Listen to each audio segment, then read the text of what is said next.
Hello, this is Matt on the Moon Lambo channel, and my friends, people are buying XRP. There are all sorts of people that are purchasing it and putting it into cold storage, and I want to give you a little update, because I haven't done this in a while, on the number of daily new XRP accounts being created. And despite the mostly negative price action in all of crypto over the last couple months, there's a baseline that's pretty well been set, and you just keep seeing new accounts still being created. And the way I look at this is like kudos to those people that were jumping into XRP when it was scarier to do so, because people find it easy to invest as price starts running high, but that's not as good a time to invest. Data certainly tells us. And so to these people, I suspect that they're going to be very happy with their decisions by the time this bull runs over. That would be my suspicion.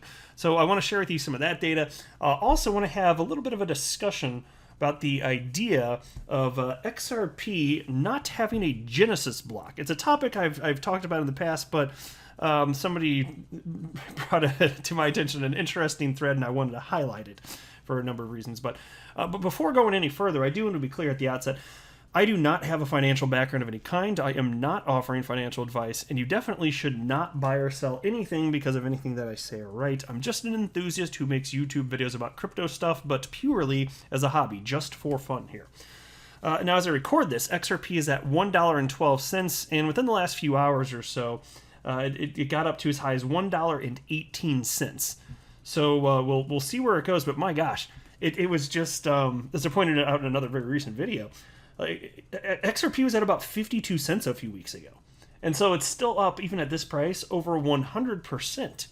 So props to everybody that took advantage of the low price. If you were a type of person that wanted to accumulate more XRP, you're probably feeling good right about now. So how many people are purchasing XRP? Well, there's one metric that we can look at as an indicator of the state of the market, let's say. But it isn't...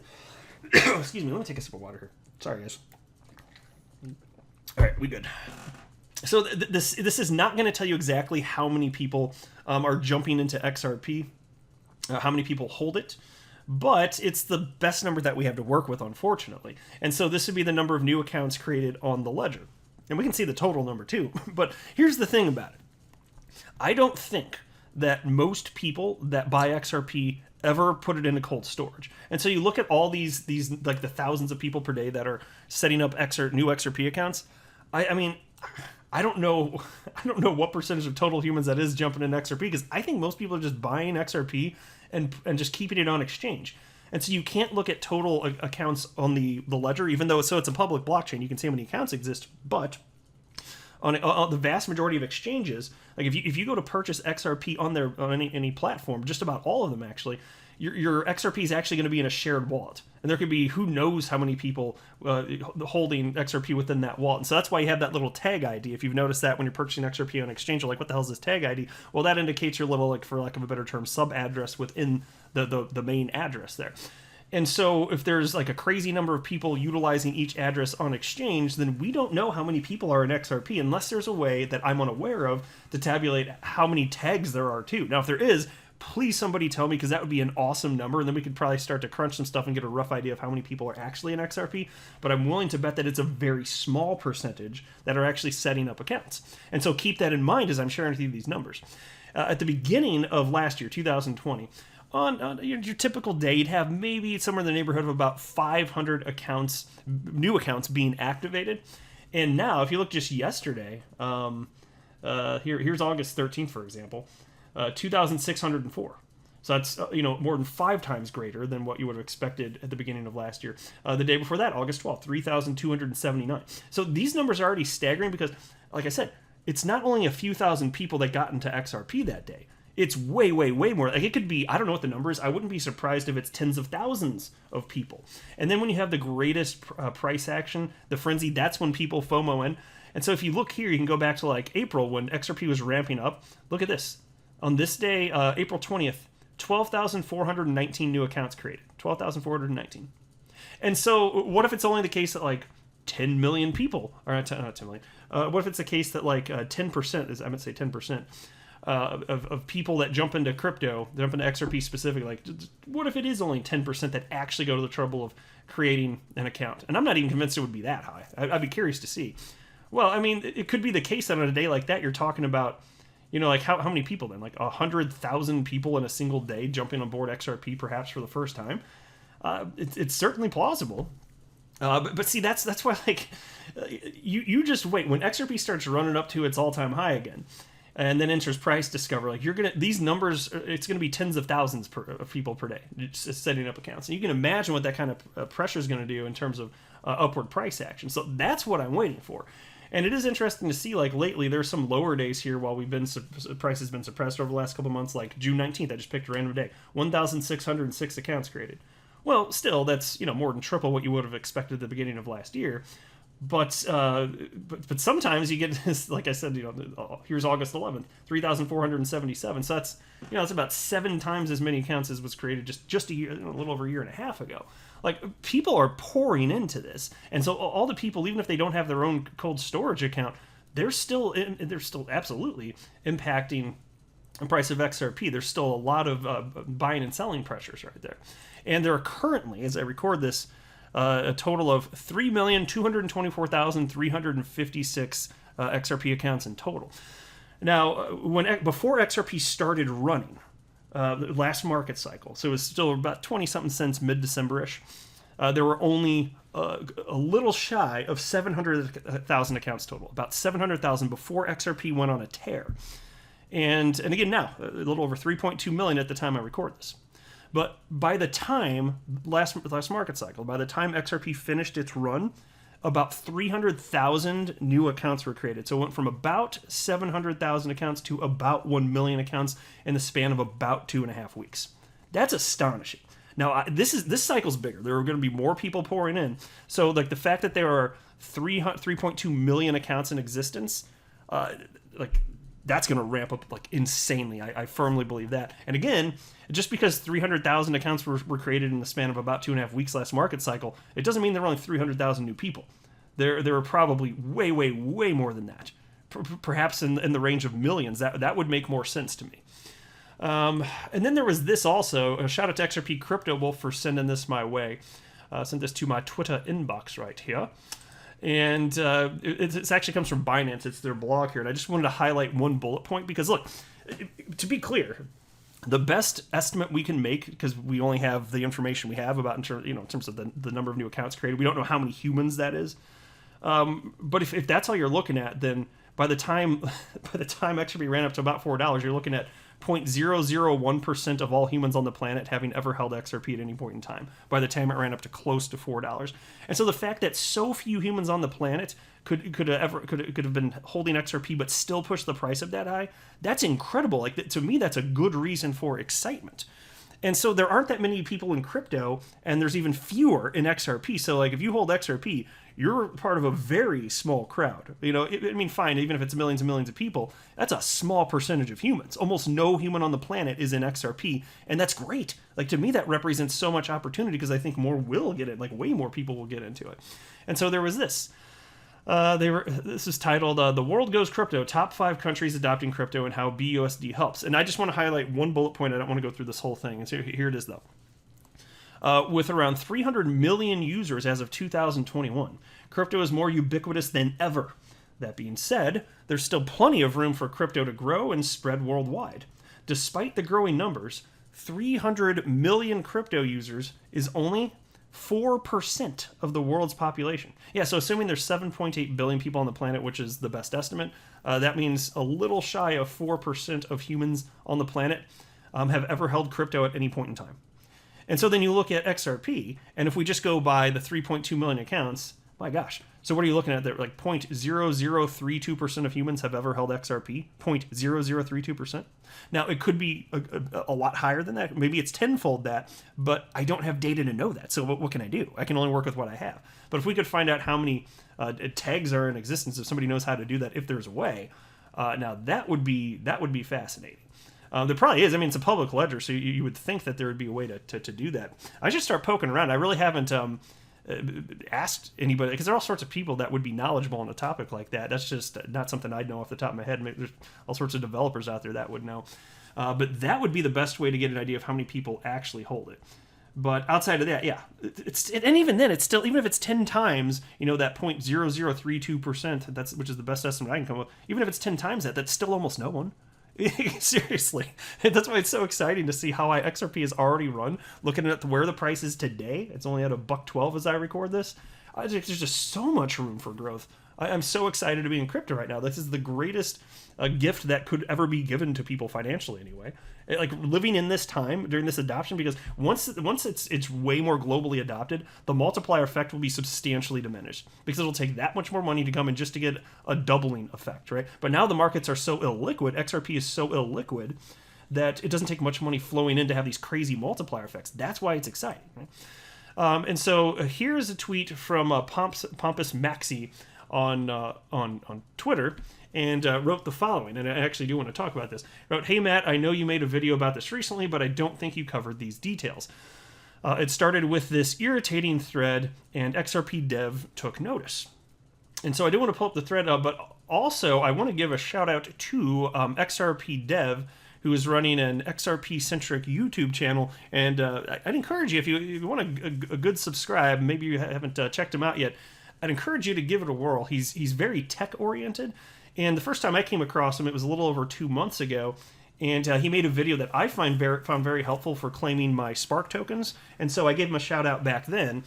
And then I was linked to this, and I watched this video. I was like, this guy's on point. So I'm not going to rehash everything he covered in his video, but I will go ahead and link it below if you want to check out his video. It's about 5 minutes long on this topic, but there still are things that I want to say on this topic here.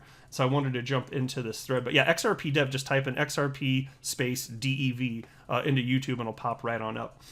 But anyway, so here is a Twitter thread that was started by Tiffany Hayden, who used to be like the biggest fan of Ripple and XRP on the planet, and she ended up changing her stance, and I'm not going to get into why that's not completely relevant to the video.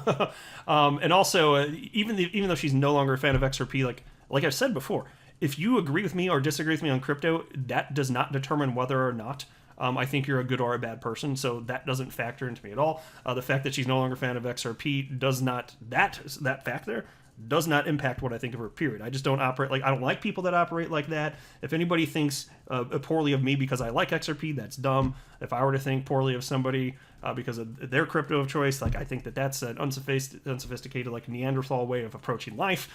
So there. But still, since people do disagree, that makes life interesting, and that makes things fun. So I do want to highlight what was covered in this thread here. And so Tiffany Hayden, she shared a little screen grab that was created apparently by somebody named Bryce, and it's what's on your screen right now. You can see a couple arms locking right there, holding hands. On the left arm, it says Ripple Inc. The right arm says Bitcoin Maximalists. And then at the top, it says seeking to classify Ethereum as a security, which isn't true, of course. I don't know of anybody in the XRP community that wants Ethereum to be a security. So what's happening here is, rightfully so, people in the XRP community are pointing out that there is an uneven distribution of justice, effectively, and the fact that the SEC is going after XRP and Ripple, but not going after the Ethereum Foundation and ETH, despite some interesting comparisons that one could make about decentralization of each cryptocurrency and what that means when you apply these certain facts to the Howey test, the four-prong Howey test, and the idea of a common enterprise. Is there a common enterprise? These are important things. And so people in the XRP community have been pointing out, and again, like I said, rightfully so, that we're not having an equal distribution of justice. But that doesn't mean that we want Ethereum to be a security. We're not seeking to have Ethereum classified as a security. And in fact, Attorney John Deaton talks about this all the damn time. And I do too. That I don't want it to, but I am going to compare it just to illustrate the absurdity of it all. That's for sure. And then somebody named Pivotable, or maybe it's supposed to be pronounced pivot table, like a pivot table, wrote the following in response to that tweet. I don't want Ethereum to be a security. I want to know why Ethereum gets a pass but XRP doesn't. Ding, ding, ding. That's exactly correct.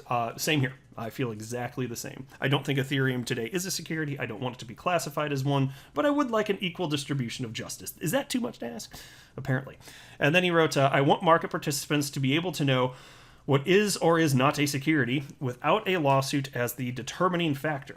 And then Tiffany responded and wrote the following in quotation marks: "I want to know why Ethereum gets a pass but XRP doesn't," end quote. And she wrote, "One has a Genesis block, the other doesn't. Ripple chose to launch as closed source, which created information asymmetry that benefited Ripple exclusively." That's an interesting way to twist it. I don't find that to be accurate. I don't believe that's accurate at all, but hey, diversity of thought, I'm totally cool with it. Doesn't have a Genesis block. Actually, let me address this first.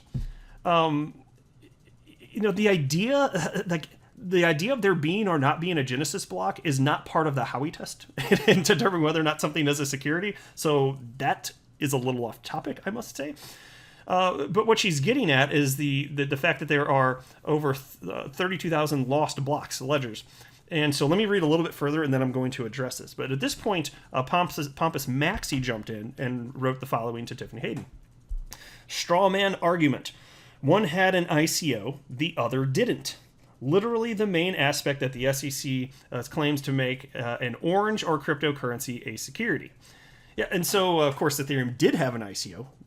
Absolutely it did. And XRP, with XRP and Ripple, no ICO. XRP existed before Ripple did, and the XRP ledger was fully functional.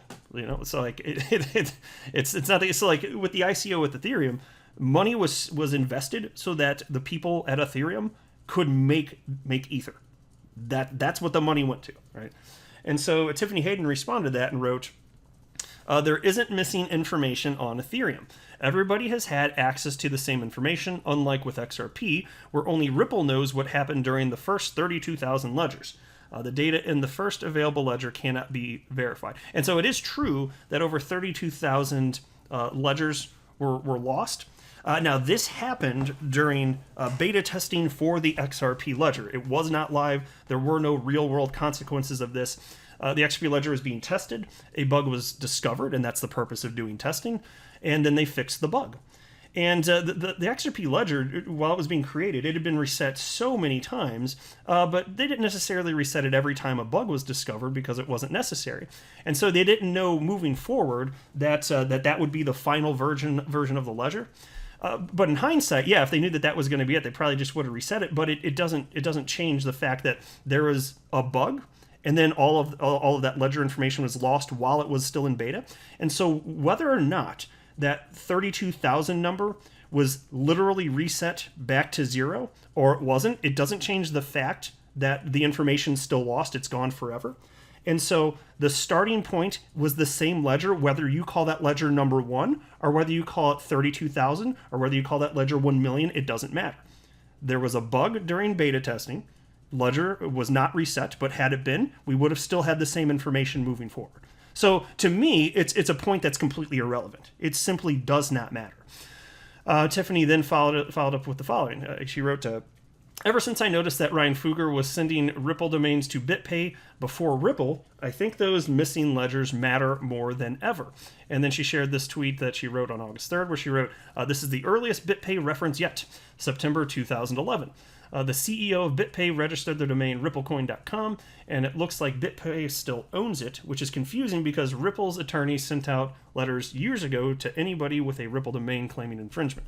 So that, I didn't fact check this myself. I'll just take her at her word. That's fine. It's not some sort of absurd claim. And that's something that, assuming it's true, is interesting, but still irrelevant to the other topic at hand here. And so... And then she wrote, somebody else wrote, "Wait a minute, there's missing ledgers. Where can I learn more?" So a lot of people don't know this, but yeah, there are missing ledgers, and I still say it doesn't matter. And then she wrote, 32,570 is now the Genesis block, and its contents are not verifiable. And this is where XRP Dev jumps in. So this is the guy running the YouTube channel, and he wrote the following. "What do you expect to find in the missing ledgers? I just downloaded the state till on ledger index 32,574. In total, there are 135 accounts." And then he wrote in parentheses, "close January 1st, 2013 with the timestamp there." And then Tiffany responded with the following. "More information about the initial distribution." So there's the claim that there is not sufficient information about the initial distribution of XRP, which I don't really find to be accurate.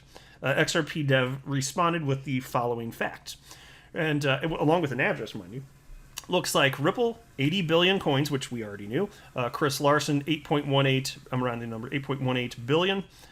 And then there's another account with 5.9 billion, so that's 94 billion total. Then he says the rest in smaller accounts. And so, like, the information is out there to be had. And I never find the argument to be... So it's like what I usually see is anybody that brings up this argument, it's almost always coming from like a Bitcoin maximalist type, where they want to bring up this argument, which I just don't find compelling, because again, whether you reset the ledger to 0 after there was this blip, or if you didn't, it doesn't change the fact that we have the same information we would otherwise have moving forward. The same information is still there. The rest is gone forever, but here we have this. You have this information, and whether you reset the counter to 0 or you don't, makes no difference, period. It absolutely does not. So there we go. But that's the argument that was being made, and I wanted to discuss that. Now, if you go watch XRP Dev's video, he delves in a little bit further to some specific aspects of this that I think you'd find compelling. And it's just a short 5-minute video, so I will go ahead and link it below. But let me know what you think.